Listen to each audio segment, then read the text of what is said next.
Sid Snow. My repair shop and my stage name is Dr. Guitar. Mm-hmm. And I was born in 42 and started playing this thing, the baritone ukulele, in about 48. 48. 1948, that Uh-huh. is, yeah. And there was a talent contest, and I sang I'm Looking Over a Four-Leaf Clover. Okay. It was on Magazine in Camp where that little triangle park is. Mm-hmm. And I won a watermelon. I was Nice. like 8 years old, Yeah. playing my brother and me. And that's when I said to Mom, this is what I want to do. Really? You know? That's early to make Yeah. that kind of declaration. Yeah. Yeah.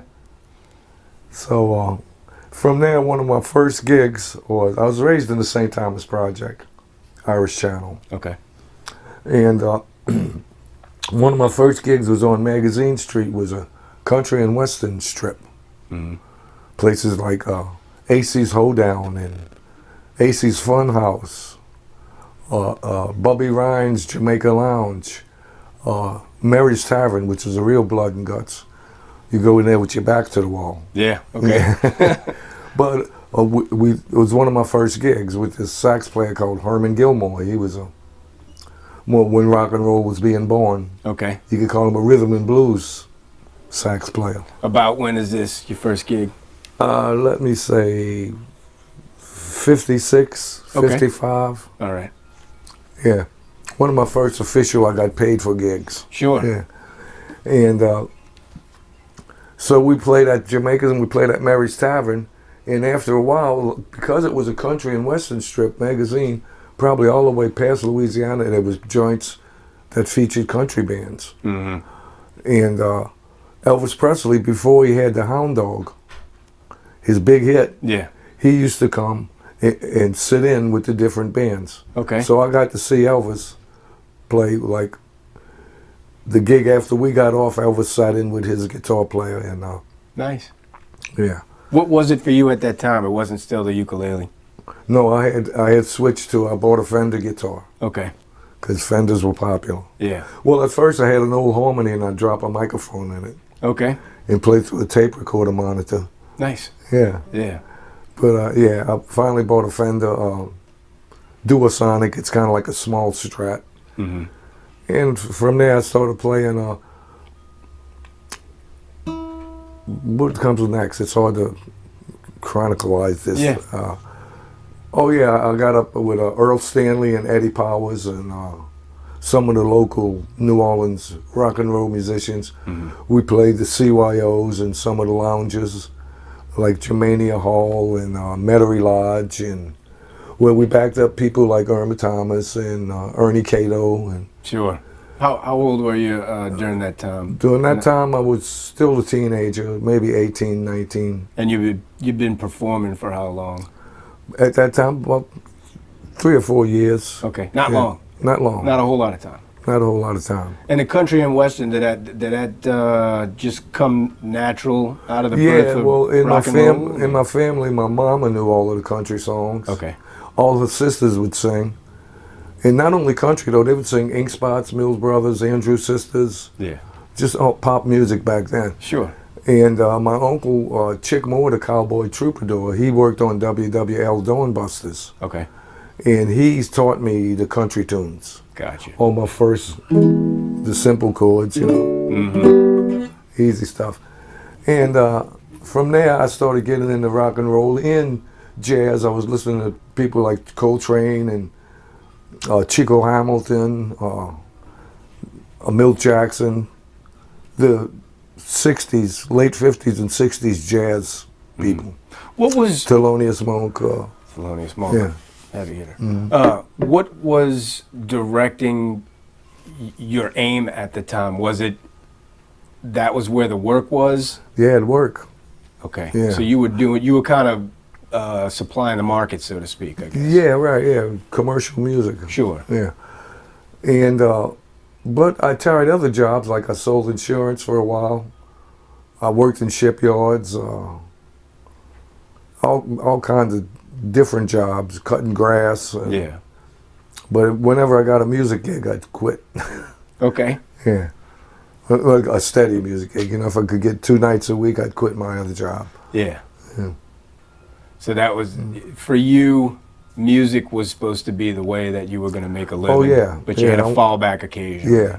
Well, what happened was, like, in around 58, 59, I joined the union.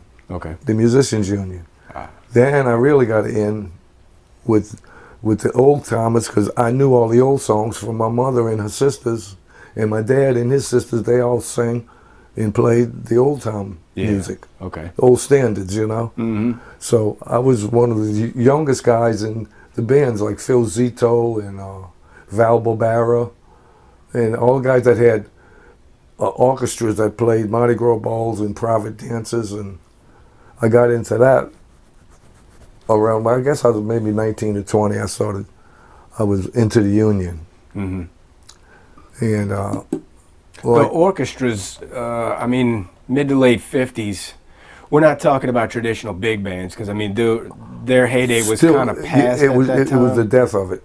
Yeah. It was if you remember when the Johnny Carson show went off the air, Uh-huh. and they shut down the NBC orchestra, that's when they closed the lid on the big bands. Yeah.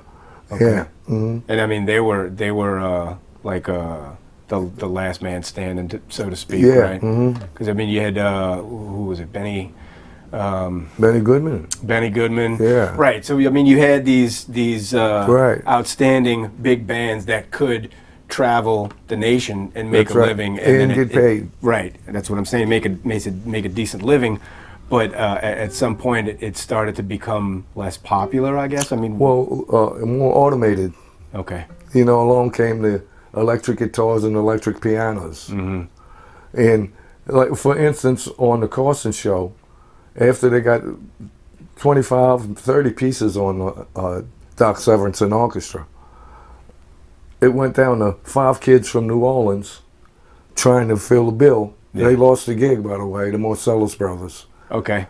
You know, and what kills me is Winton's up there talking to, it wasn't Winton, one of his brothers, was up there talking to Johnny Carson, says, yeah, of course, we're a little hipper than Doc Severinsen.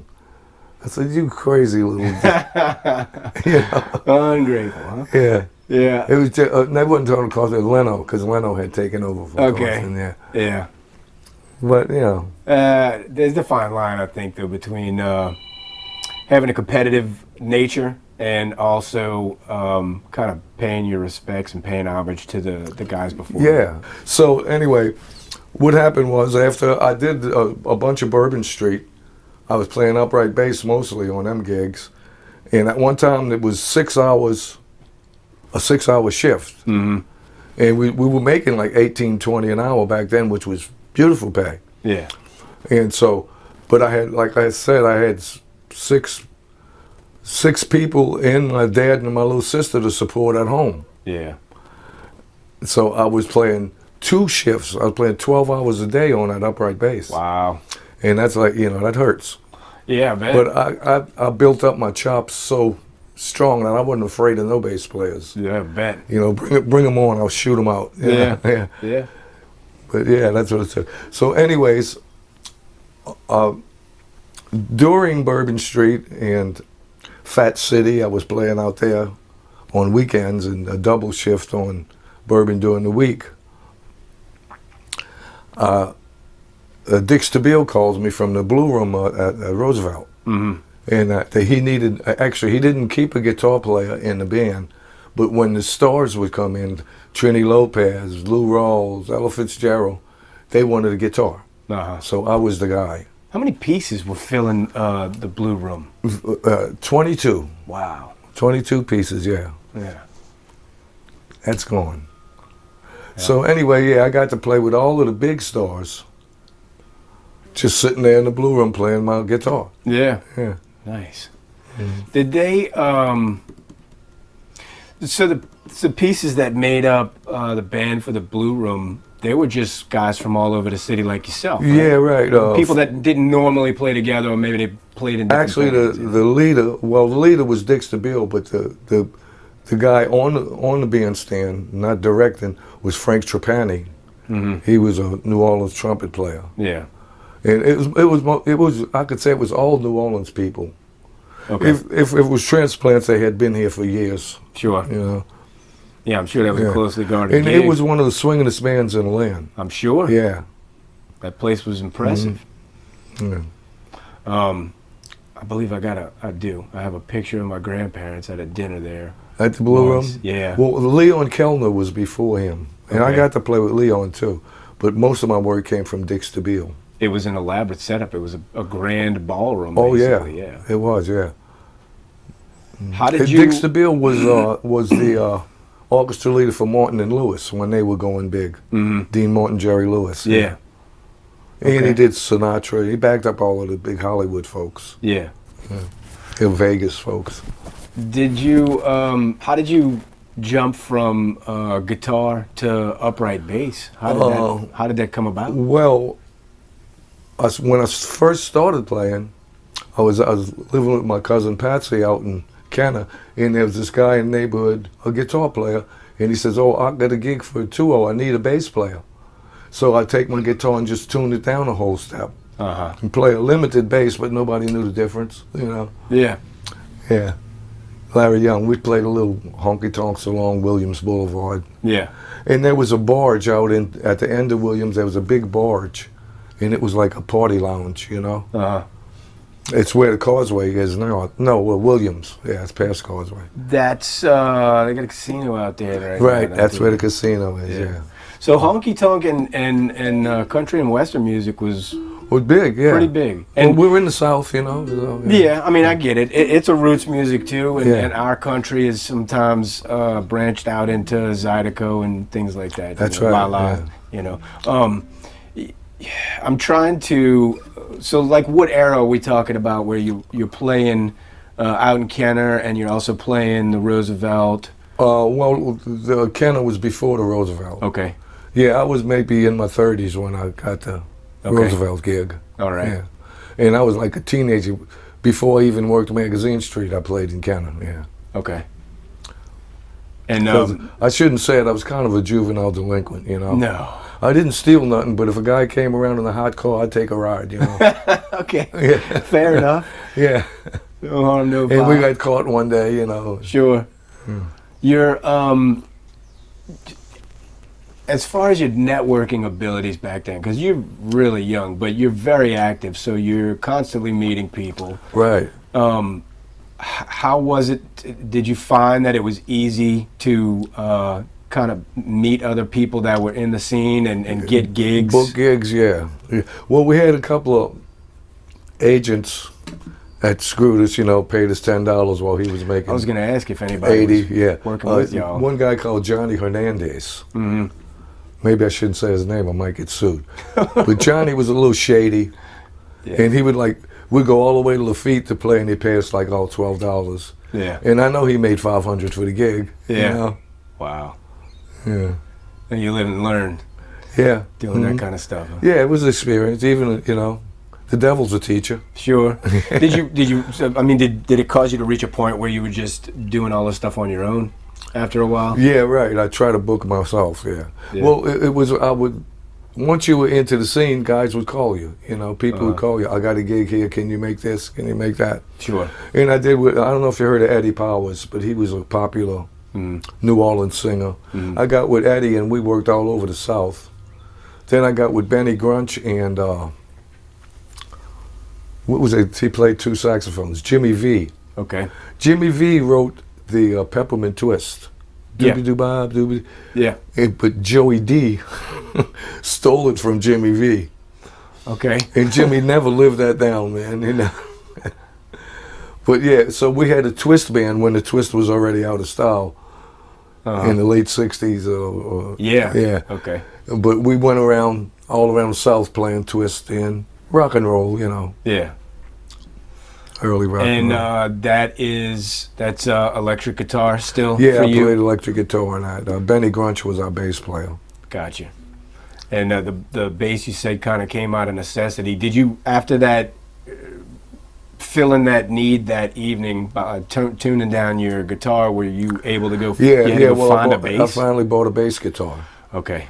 Then my cousin Billy Ferreira, he gave me a very old 3-string upright bass. Mm-hmm.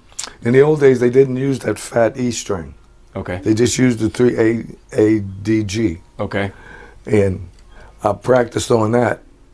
It was very old. It didn't even have machines. It had wooden pegs you had to turn for the tuner. Yeah. Wow. I don't know. I got rid of that. I traded it for a P-Rogue. They come and they go, huh? Yeah. Like women, I guess. Huh? Yeah. Those things are so cool, man. So I've I got seen into some people bass, play them. say around maybe in Gorgeous. maybe in the 60s, in like early 60s. Okay. A little before Robert was born, I got into upright bass because I realized you can work. Yeah. Yeah. And it brought you more gigs. Yeah. Did you have a preference, or it didn't matter to you? You know, as far as sound goes, I like the upright bass. Do you? Yeah. And you played the majority of your gigs probably on guitar, I'm guessing, huh? Maybe half and half. Really? Okay. Because to raise my family, really, I played more bass. Okay. Yeah, with guys like Roy Liberto, and they were all like New Orleans. The black people don't like to say this, but Dixieland jazz. It's the only way I know to separate it from traditional jazz. Yeah. Traditional jazz is the same songs, but it's a different feeling. Yeah. It's more second line and funeral and tuba, two-beat, whoop, Right. whoop. Yeah, but what happened was Louis Armstrong and them guys went up to Chicago, Jelly Roll Martin, and they came back with that swing bass. Swing, yeah. And swinging on the drums. But a good drummer like Paul Ferreira, who played with Al Hurt for years, Paul Ferreira could play the second line with one hand and swing on the other with the cymbal. Wow. So that kind of separates traditional from Dixieland. For a better word, I don't know a better word to describe the music. Sure, I know what you're talking about. Yeah, but it's people like the Asanto brothers, Cento Pecora, Sharky Bonanno. They all played a Dixie, which was started by long ago while traditional was being developed. Dixieland was started by Nick LaRocca. Okay. In the original Dixieland jazz band. In 1910, they were playing like Dixieland. Up north, though? I mean, they all call it over the Dixieland country. jazz, but it started here, but it went all over the country. Okay. Yeah. But, and to people back then, what Nick LaRocca was playing was like, we'd be listening to avant-garde. It was really wild. It was but a they strange liked twist, it. yeah. They had a switch, they could dance to it, And I guess it all merged with the big band when the swing came in. If you listen to a lot of Benny Goodman, he plays Dixieland styles. Yes. Sometimes. Yeah. Yeah. And you had to catch on to that swing if you were playing upright, for sure. Yeah. And you couldn't tell a band leader, I don't know that song. Right. You're out. Yeah. Just say, play it. Yeah. Yeah. Play it and I'll get it, yeah. Sure. Were you able to branch out because of the people that came in and out of places like the Blue Room? Yeah.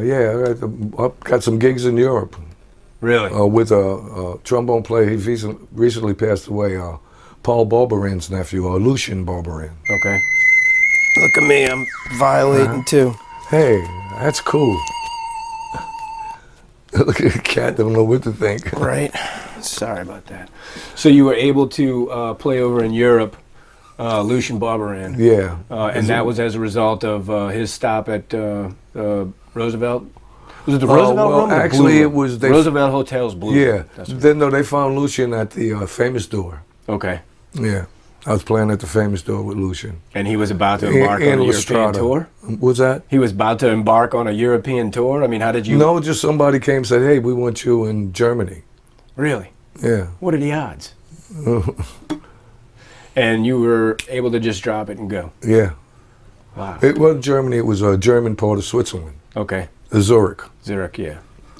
Yeah, but we went all over the north of Switzerland. It was beautiful. And then I got a gig in Italy, a street music festival. Me and this blind albino clarinet player, Hollis Camuch. We were duo, guitar and clarinet. And we went all over the Adriatic coast, up and down from Venice to Rimini, and to Milano, and a couple of little villages I even forgot the name. Yeah, I'm sure. Yeah. What was your aim out during that time? Were you just going where the music was, going where the gigs were? Well, it was like a working vacation, to go to Italy and... Sure. Speak a little Sicilian, because my grandmother spoke Sicilian before I went to school. Okay. And so when I got there, I was just communicating, and within a few days, I was conversing. Nice. Yeah. Yeah. It all comes back when you need it. Right. Well, Yeah. good thing, right? Yeah. How long did you stay out there? Yeah, we stood about a month and a half, Yeah. taking the train up and down the Adriatic coast. Mm-hmm. And what marked the end for you to return home? Well, the tour was over. Okay. Yeah. So you were working with this guy and also booking your other gigs in and around where he was playing? Lucian? Yeah. Yeah. Hmm. Yeah, we went to Venezuela with Lucian. We were playing the Intercontinental Brunch, and a guy from Intercontinental Venezuela heard us. He says, come on to our hotel and play. So we went to Maracaibo for 2 weeks. Yeah. That was nice. But you know what? We took a bus to a radio station way in the outskirts of Maracaibo, and the people were so poor. I mean, they were living in boxes, you know? And they were looking up the bus with their eyes that big, you know. I said, let's give them some money or something. I said, no, you can't. Don't even stop. They'll swamp the bus. Really? Yeah. Yeah, I did take the advice. Yeah, I said, well, let's throw the money out the window. Take the advice. You never know what it's Yeah. going to turn into, for sure. Yeah. But they had hotels in that region? In Maracaibo, yeah. Okay. Maracaibo is a city close. There's a lake, Lake Maracaibo. It's on the Colombia borderline. Okay. I don't know that you could do that today. Safely. Yeah, no, it wasn't safe back then. It wasn't? No. Oh. Well, what happened was on the airport going home in Maracaibo, the federalos, the cops, soldiers with the machine guns, Yeah. they said they're being cute, and they saying, telling the guys in the band, that's your plane over there. But the plane was going to Colombia, where they had just raided the American embassy. Oh, God. Yeah. So they were trying to get us to go, get us in trouble. Yeah. Right in the middle of But that. I can read Spanish because I read Italian and most Latin languages. Yeah. I can read. I said, no, don't get on that plane. And by the way, that's the plane that pulled in with a gas leak, and the truck pulls up with a ladder and a roll of duct tape, Oh, man. and that plane takes off. Yeah. Gee whiz. Did you see things that made you think maybe I better stay stateside after that? Yeah, I don't want to go back to South America. No? Okay. It sounds like it was a risk, to say Yeah. the least, you know? That's funny. What did But you it was a prefer? good time. We had a good time. Met some really wonderful people, you know. Yeah. Yeah. What did you prefer? Did you prefer life on the road or what you knew better? No, I really didn't like the road. I did the road with the twist band, you know. Yeah. We went all over from Florida to almost Oklahoma, Arkansas, Mhm. all down the Gulf Coast. Yeah. Yeah, it's got to be a grind. Yeah. And you would return back home and you would find enough work in New Orleans to Right, remain yeah. comfortable? Right. It, yeah. Not working a side job, just doing... No, just doing music. music. Yeah. Hmm. And you had a large family? Yeah. Well, I had 4 kids of my own, and then Yeah. I had an adopted son, and my dad and my little sister. Yeah. So yeah, I had 4, 5, 6. I had 7 people to support. Yeah. My dad had a little Social Security pension, Okay. but it wasn't that much. Yeah. Yeah. So I mean, thus the 12-hour gigs. Yeah, Sometimes. yeah, right. Yeah. That's great. You during your time traveling in Europe and I guess in South America, did you pick up on things that you then kind of integrated into your own? Yeah, I Musical stole some style. melodies. Yeah. Sure. I mean, if, Yeah, here's one.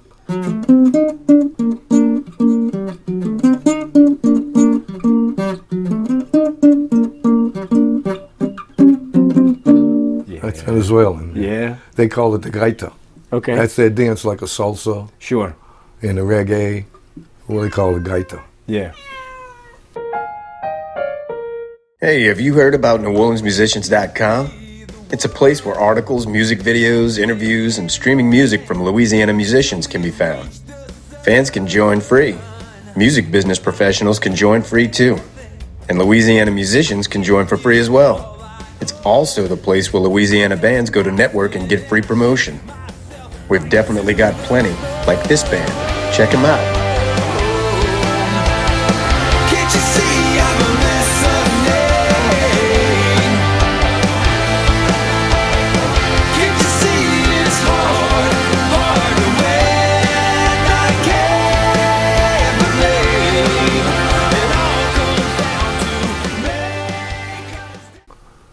Go catch a mouse. I had interviewed a guy that's been playing jazz since forever, and he was originally classically trained, and so he studied the history of jazz, and he was talking about how people in South America, consulates, royalty, they would commission musicians to travel to Europe, and they would come back with European influenced jazz. Like Django Reinhardt and all of that stuff, yeah. And so it's funny because I guess at one point during our interview asking for a distinguishment or what he had seen the differences to be between the two cultures manifest in music. Yeah. And he's like, one kind of begets the other because they pull from each other intentionally, Yeah. Well, the thing about the European musicians and the Japanese, they study our music more than we do. Okay. They go into the libraries and archives, like Tulane's got a historical archive you can't beat. And they study all the music, and they actually know it note for note better than we do. Yeah. But it's the feeling they put in it. Sure. Some of them get it, some of them don't. Yeah. Yeah. Well, like you were pointing out too, the difference between, I know it's more than this, but one of the main contributors to Dixieland jazz was that swing. So that cadence, it can kind of change the flavor of a song, if you will. That's right. Yeah. So you travel for a while, and all total, like how many years do you think you were on the road between Europe and South America, ballpark? And the Twist band and Frankie Lane. I went out on tour with Frankie Lane for a couple of weeks.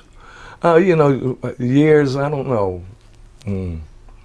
Maybe 7 or 8 years if you combine them all. Sure. Yeah. And was that the end of that, after that? Yeah. Well, a lot of things fell apart. People don't want to pay. Yeah. And I don't know about you, but doing the Reagan and Bush thing, I felt a depression trying to raise my family. It was hard times. Yeah. We were going down until who relieved us of them all? Clinton, huh? That's funny. I can't tell you how many times I worked with a guy and he would talk about Reaganomics. Yeah, Reaganomics. Yeah. There was a lot built up during that administration that subsequently collapsed. Well, street music at the time, before Reagan, we could go out with 6 pieces and make ourselves 90, 100 each. But like the week Reagan was elected, people tightened up their belts. That 100 went down to 30, 20. Yeah. And I finally just gave up street music. You were basically focused on being a working musician, period. There Right, wasn't, yeah. so, because it doesn't sound A union like... man. I'm a union man. I believe in them, and we need them back, Yeah. It doesn't sound like you had a band yourself that you were pushing all the time. Something I tried to push all the time Okay. was the underpass, the Franklin Avenue Underpass. Tell us about that. We haven't talked about that yet. Well, back in 70, from late 60s into about 76, we started forming the band. And there was a DAV hall when you get off the Franklin Avenue overpass. On the right above the underpass was a DAV hall. Okay. And we rehearsed there. They didn't let us rehearse in there. What is that, please? DAV Hall. Disabled American Veterans. Okay. Yeah. It's a big organization. I think there's one up the road there. Okay. And so we said, what are we going to name the band? And we looked out the window and Franklin Avenue Underpass. Okay. And so, I mean, how did it develop as its own entity? Like as a band, you were pushing, trying to record. We booked quite a few gigs. Yeah, we had quite a few gigs booked. I got a couple of CDs too. I'll dig them out and give you a copy. Oh, okay, great. Of the Underpass days. Nice. Then we started a day. There was a coffee house on Charter Street called Until Waiting Fills. And Until Waiting Fills was a popular spot where we played music, underground, strictly jazz, blues, nothing pop. Okay. And the neighborhood got fed up with it, And the lady that owned it, Diane was her name, I didn't know her last name, she sold it to Ade, who was a Brazilian guy. And the week he bought it, he got put out of that location. The neighbors got together and ran him out the neighborhood. Oh, wow. So with Cafe Brazil, it's now favelas on Charters and Frenchman. It was a foreign car showcase, but it was abandoned. Nobody in it. And Ade was looking for a spot, so Flipper was a sax player that I worked with. Flipper and me saw the place, and we went to Ade and said, look, this is where you can bring weight and fills. Yeah. And he went there, and he named it Cafe Brazil. But his back bar, he took the old sound from Until Waiting Fills. Yeah. I think it's still in there, I'm not sure. I But don't it's recall. favela now. I've been in there a bunch. It's Yuki, the Japanese lady, used to run it. Yeah. You could tell that it's been many things over its lifetime because of how it's sort of partitioned out, you know. Yeah, right. Mm-hmm. But cool spot. I mean, I've always loved French. So we put a day on the map. That's where the Franklin Avenue Underpass really got to start. You were having a residency at this Cafe Brazil when it Right. first We opened? were the house band. Gotcha. For weekends. He had other stuff during the week, but we were the weekend house band. Yeah. How many pieces in this? Whatever we could get together, but generally the main core was like 6 pieces. And you're on electric bass for that? Depending on who I could get. Okay. On bass, I'd play bass and hire a piano or a guitar. Oh, this is mostly guitar on that. On my recordings, it's guitar. Okay. And what did that band see as far as, is this something that y'all recorded and published and Live. sold? Yeah, well, we sold it on the gig, yeah. Yeah, okay. With no barcode. We didn't, Well, I mean, this is... underground. Right, yeah. Yeah. This is, what, mid-70s, you said? Yeah. Roughly? Mhm. Okay. 70s, yeah. And how long were you a resident there, you and your band? Off and on, we played that for 4 or 5 years, and then we moved on to other gigs. And in the late 80s came a Brazilian band called Banda Lagoon. Okay. And I played with Banda Lagoon there for a couple of years. Okay. And Angela Patois, who was the lead singer, this was a little black lady from Bahia we had 10 pieces, mostly drums. And she could sing. 10 pieces, mostly drums. Yeah. How does that work? It's like a Brazilian Just a samba huge club. percussion section. Oh, yeah. Okay. We had guitar, flute, bass, and drums. Okay. The rest of it was drums. All kinds of percussion, you know. Sure. The big surdos, the bass drums, boom, boom, and the rain stick, and all kind of congas and bongos. Yeah. And anyway, Angela Patois could sing without a microphone above all 10 pieces. Wow. Yeah, that's cool. I think I had a picture up there somewhere. It's going now. If we back it up just for a second, some of the people that you were able to work with, maybe you could name a few that were coming through the Roosevelt. People that were coming in from out of town, I guess. Oh, yeah, to Roosevelt. Well, Trini Lopez. Okay. He's a Mexican guitar player. Nancy Ames, she's a Mexican lady that sings. Sings beautiful.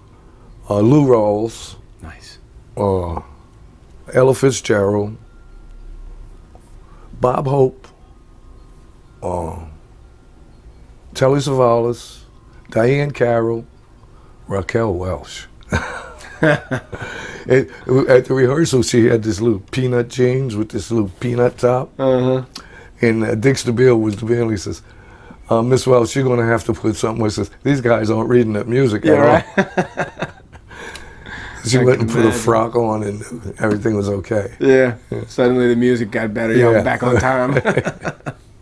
That's beautiful. Yeah. That's funny. Bob Hope, Telly Savalas, these guys were just...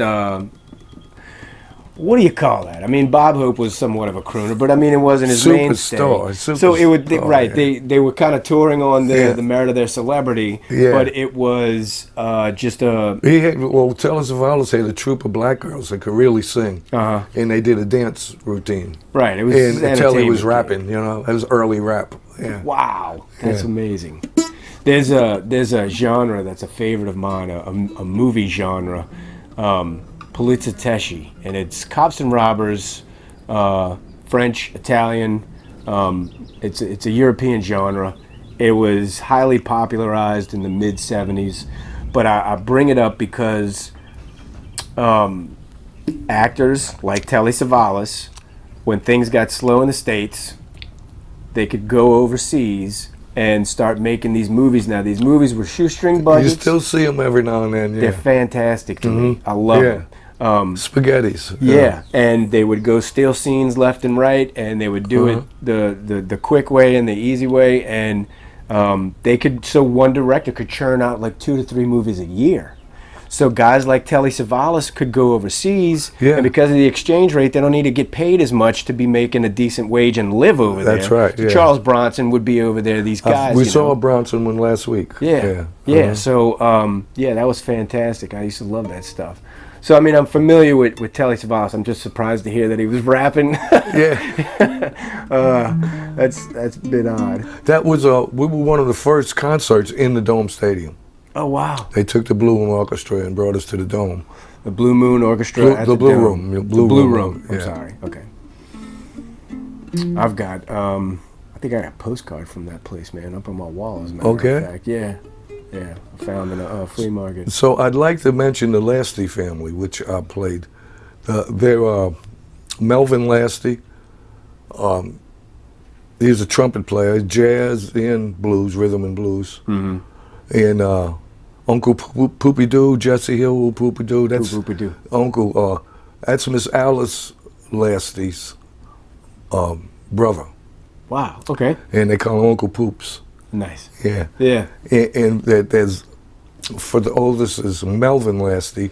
He did a lot of the soundtrack for Soap. Mm-hmm. But you remember that it was like a I've heard spoof on a soap opera. Yeah. Soap. Yeah.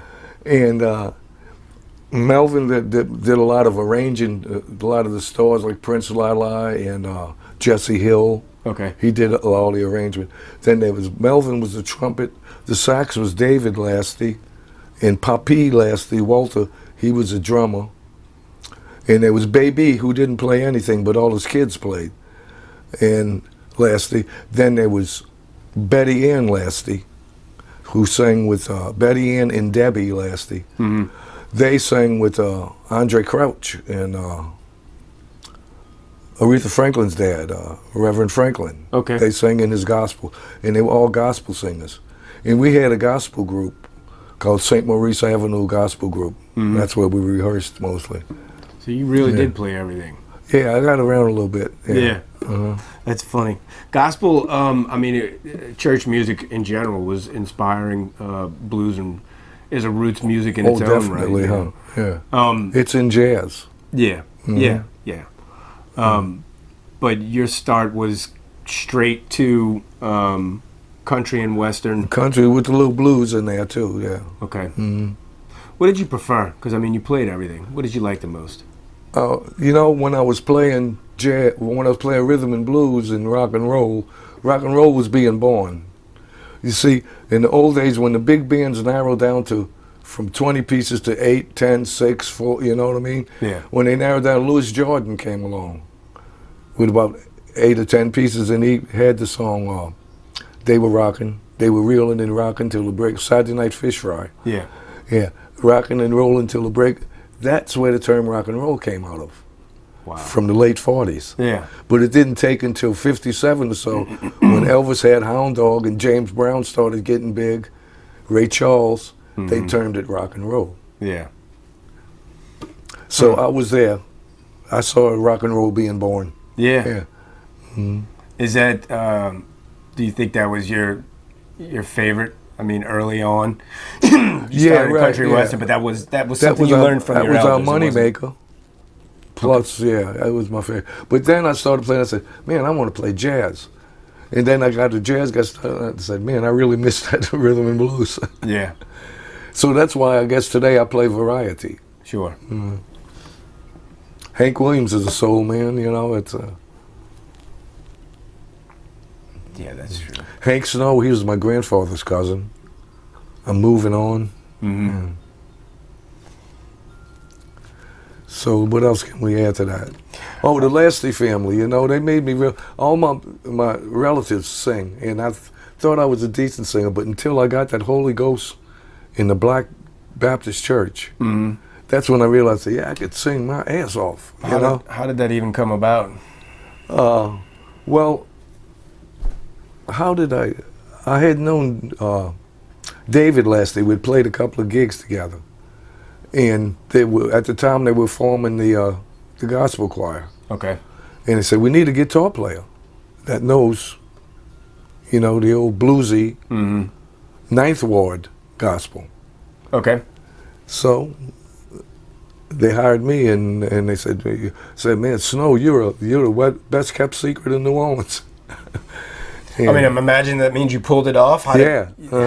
did you come to be able to play what they were looking for? And what do you mean by Ninth Ward blues? The lower Ninth Ward. Specifically. You see, when they talk about gospel and rock and roll and rhythm and blues, and all, they talk about uptown, the Neville. But when you go down to that lower Ninth Ward, every neighborhood's got a church with children that sing better or as good as Whitney Houston. Sure. And beyond, you know?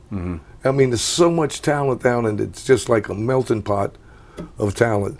And it's people, black folks that fed in from St. Bernard and downtown New Orleans, and with Plaquemine, St. Bernard. All them names like Papi and Baby and all, that's all country names from down the road. Yeah. And you fell in with that. How did you know what to do, what to give them, what they wanted? It was, I left it up to God. You know, I already knew the rhythm and blues and the gospel feeling, you know. So, yeah. Was it? And I played bass with him too when we couldn't get a bass player. Yeah. Then we found Irvin Charles, who was a dynamite bass player. So, how many pieces? Betty had, I think we had like 15 pieces in that band. Wow. And when you're describing what you were playing for them, with the Ninth Ward church blues, what you called it, church gospel, gospel. I immediately think about how Ray Charles would take some church songs and put that swing on it, that flavor on it, and is that, I guess, a rough. Yeah, you know, I mean, even McCartney took English church music. It's songs like Michelle and Yesterday, and I can't name the other ones, but if some English church changes, the chords, he changed the melodies. Yeah, I got you. The same with the USA gospel, you know. That's super cool. And it's funny when you'd have a line of young ladies singing gospel, and every now and then, like a toaster, like a Pop-Tart, one of them would pop up with the Holy Ghost, and the nurse would be back there to catch them and give them smelling salts. Yeah. Were you seeing any of that? Oh yeah, when Betty got the Holy Ghost, she run because she started doing with her fist. She started the first mosh pit, I guess. Really, slam dancing. That's crazy. Your staple, would you say, was downtown New Orleans? That's where the bulk of your gigs? Yeah, well, I was raised in the Irish Channel. Yeah, okay. And my early musical experience was there with the Irish folks. Yeah. But it was practically the same thing, you know, with gospel and New Orleans jazz. You know, songs like The Curse of an Aching Heart, When You're Smiling, Nick LaRocca's Hold That Tiger, LSU fight song. Yeah. Yeah. When You're Smiling, that... You remember that? Yes, I do. That's what I won the watermelon with on at the Little Parkland magazine. That's so funny. Then you're smiling. Yeah. You're smiling. The whole world smiles with you. Losing my voice. Yeah. That's funny. Was it originally a ukulele because it fit your little body? Because you started off so small. Yeah, but this is the biggest of the ukuleles. Okay. You see, this is tuned exactly like the high strings of a guitar. Yeah. D, G, B, E. The other ukuleles, they got this note down here. It works, but I don't like it. Yeah. Okay. This is more for guitar related. Yeah. It's better for accompaniment. Sure. The other little uke's good for lead. Mm-hmm. Yeah. Gotcha. Well, you can accompany too, but you still got that high string there. Yeah. Beautiful. What did you? Because I interviewed him, so I got to ask. What do you think Robert saw in all of this that made him? I think he picked it up. I mean, I know the answer because I got it out of him in an interview. But, Yeah.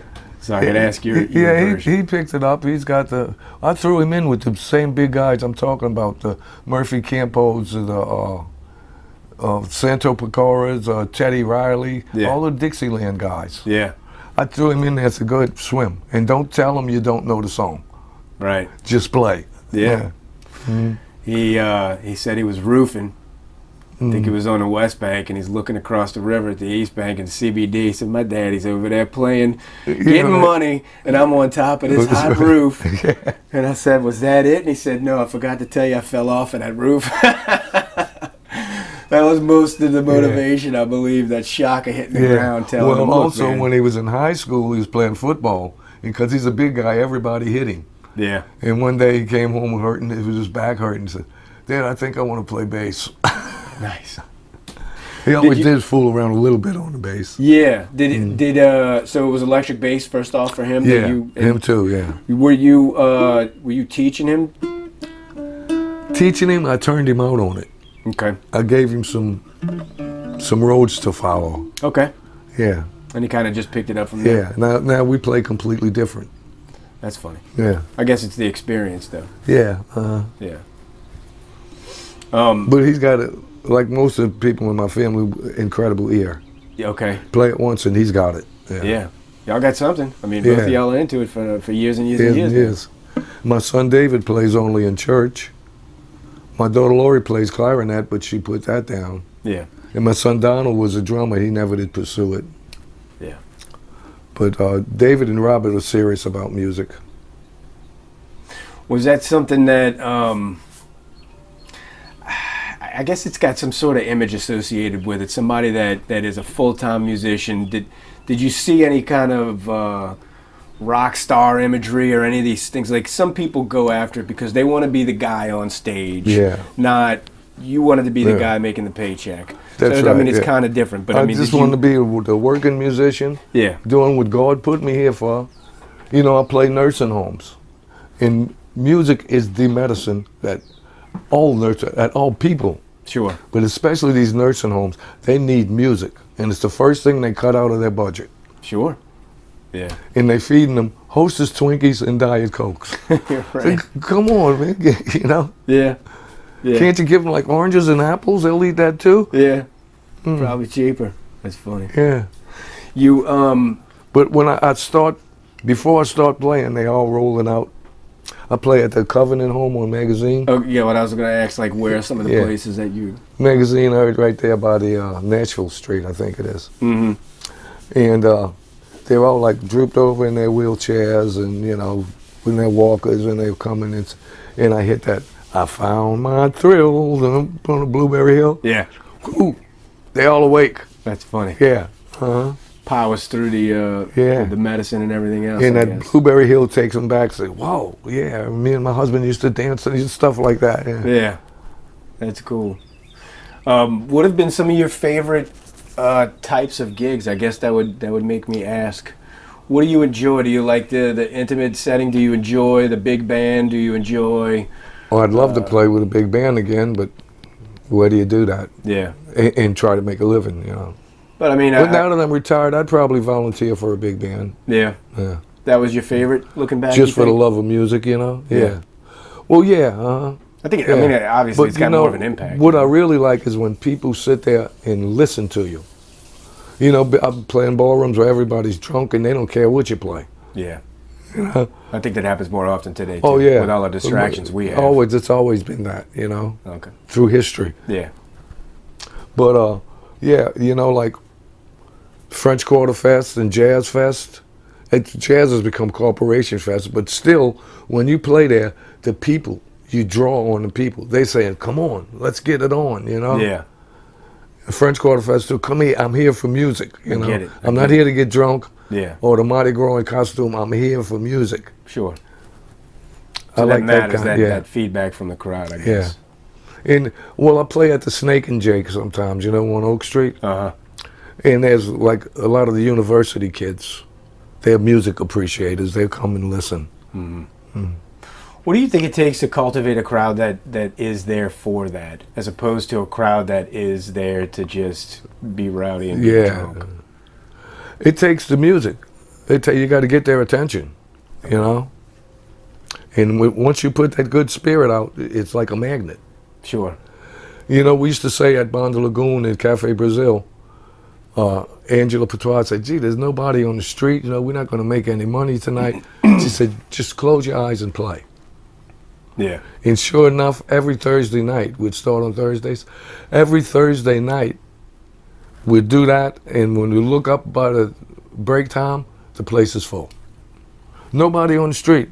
Yeah. You just put that music's like a magnet, you know? Sure. Have you seen things, and I guess this might lend itself to a little bit of politics because you were speaking about it earlier. Have you seen changes over time that have not lent themselves to, I guess, a healthy economy for music?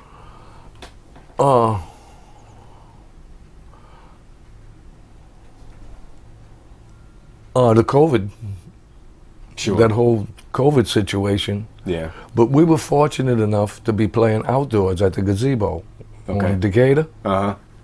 Who's we? Who are you playing with? We, my band, the Underpass. Okay. And we were getting people because people were starved for music. And we were like the only band probably in New Orleans. And I know in the possibly French so. Quarter, yeah. Yeah? And because we were outdoors, we were allowed to play. Mm-hmm. Now, some people came from Frenchman Street, some of the club owners, jealous, and reported us for being out of code, nobody wearing masks and all that. Jeez. The boss went to City Hall, and he explained to them about that Frenchman Street, and they said, oh, yeah, no, we all go ahead and play. Beautiful. So, yeah, that was one good thing about the COVID. Yeah. Well, you know what I've noticed, too, in speaking to a lot of musicians, it because of the isolation, it caused them to write more. And I've heard that there were several musicians that I spoke to that had it not been for COVID, they would have not made this certain album. Mm-hmm. This certain album was spawned out of that isolation, and because of today's technology, they were able to do some things remotely and kind of feed off of each other like that. Yeah, well, what is that? Especially that lockdown situation, it just made you at home. There's things to do. Let's do something. You know, write music. Need a fence. You know what I mean? That was the good thing about it. Get things done. Yeah. I made friends with a big bird when the river was up, and I take my swimming pool net and scoop the bank and fill it with crawfish, and I throw them to him. Yeah. He started following me like a little puppy. Yeah. He was a blue heron. Okay. Yeah. Yeah. And he was a bottomless pit. I could fill that net up, and then he'd eat them all and look at the net and go look at the river like, let's go another trip. They don't look like they could carry a lot. No, but he just put them away, and he just cracked the shell and swallowed them, points and all. Yeah. I even caught a little crab, which is rare in the river. Uh-huh. A little crab, he just cracked the shell and swallowed that baby whole. That's funny. So in the morning, he would come out, be waiting by my little gate there. Yeah. And he'd look at me and look at the net. Let's go. Did you? He don't come back because of the diversion and it don't flood. Oh yeah, you talked. He came to visit us. He comes every spring to check it out. Really? That's cool. I know him. He's, I know his markings. They all look the same, but have individual markings. Yeah. That's funny. Did you? Did the writer's bug, I guess you could call it, catch you during COVID, or what? I mean, well, I really don't write them. I'll make them up. I'll make up a song and I'll give it to Robert. Gotcha. You run with this. Yeah. Like that one I played from Venezuela. We called it the Banana Boat Mambo. Mm-hmm. Yeah. But you were still gigging at the time, so I mean, we say isolation. At the COVID time. Yeah. Except for the lockdown. Yeah, we were gigging. Gotcha. That's not a whole lot. I mean, some days we'd go in just for an hour, 2 hours. Yeah. But we got to play through it. Well, I appreciate your time, man. Thank you very much. All right, brother, man. We could do it again sometime. Absolutely.